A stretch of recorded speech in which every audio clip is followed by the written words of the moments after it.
উত্তরবঙ্গে দুর্যোগে দুর্ভোগ অব্যাহত। কয়েকদিন উন্নত আবহাওয়ার পর ফের দুর্যোগপূর্ণ আবহাওয়া উত্তরবঙ্গে।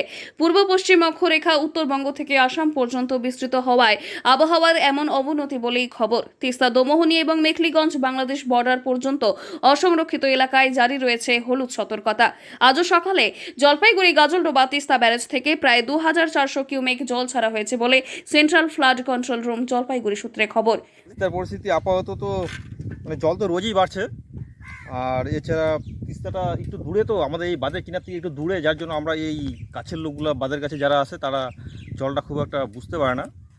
বাড়ছে জল রোজ, জল তো রোজই বাড়ছে। বৃষ্টি হচ্ছে, বৃষ্টিও, হ্যাঁ বৃষ্টি তো হচ্ছে।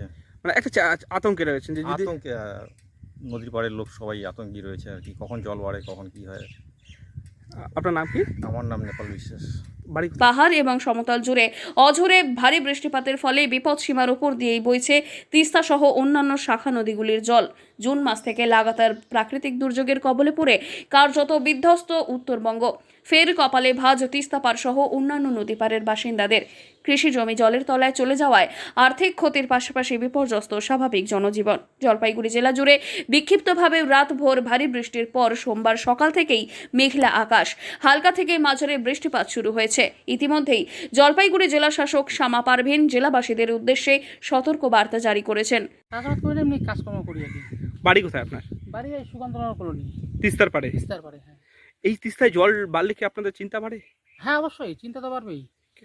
তিস্তার জল বাড়লে আমাদের খুব অসুবিধা হয়। কেন? হ্যাঁ অসুবিধা হয়, জল বাড়লে এই বাড়িতে জল ঢুকে যায়, ঘরে জল ঢুকে যায়, খুব অসুবিধা দেখা যায়, কি রান্না বান্না খাওয়া দাওয়ার সমস্যা হয়ে যায়।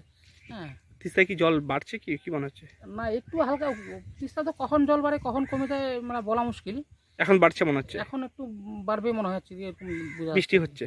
হ্যাঁ বৃষ্টি তো হচ্ছে, তো কালকে রাত্রে বেলা বৃষ্টি হয়েছিল। পাহাড়ে বৃষ্টি হলে চিন্তা, আর পাহাড়ে বৃষ্টি হলে আমাদের চিন্তা আর কি, এটাই। হ্যাঁ জেলা প্রশাসনের তরফে পাহাড়ি নদীগুলোতে হরফা বানের আশঙ্কা করে জেলার নদী সংলগ্ন এলাকায় সচেতনতা করতে মাইকিং করা হচ্ছে। রয়েছে ভূমিধসের আশঙ্কাও। এই মুহূর্তে পরিস্থিতি মোকাবেলা করতে সমস্ত সরকারি ছুটি বাতিল করা হয়েছে সরকারি কর্মীদের। 24 ঘন্টা নজরদারি চালানো হচ্ছে কন্ট্রোল রুম মারফত। তবে জেলা প্রশাসনের তরফে প্রত্যেকে ত্রাণ সামগ্রী থেকে শুরু করে বিপর্যয় মোকাবেলা টিম যে কোনো দুর্যোগ সামাল দিতে সদা প্রস্তুত। নীতিকথায় রয়েছে তিস্তার পরে বাস, চিন্তা 12 মাস। এই তিস্তায় এখন হলুদ সংকেত জারি। দমুনি টু মেখলিগঞ্জ পর্যন্ত অসংরক্ষিত যে এলাকাগুলি রয়েছে সেই এলাকাগুলিতে তিস্তায় প্রায় 2400 কিউসেকের মতো জল ছাড়া হয়েছে, এমনটাই সেচ দপ্তর সূত্রের খবর। জলপাইগুড়ি থেকে সুরজিৎ দে, লোকাল 18 বাংলা।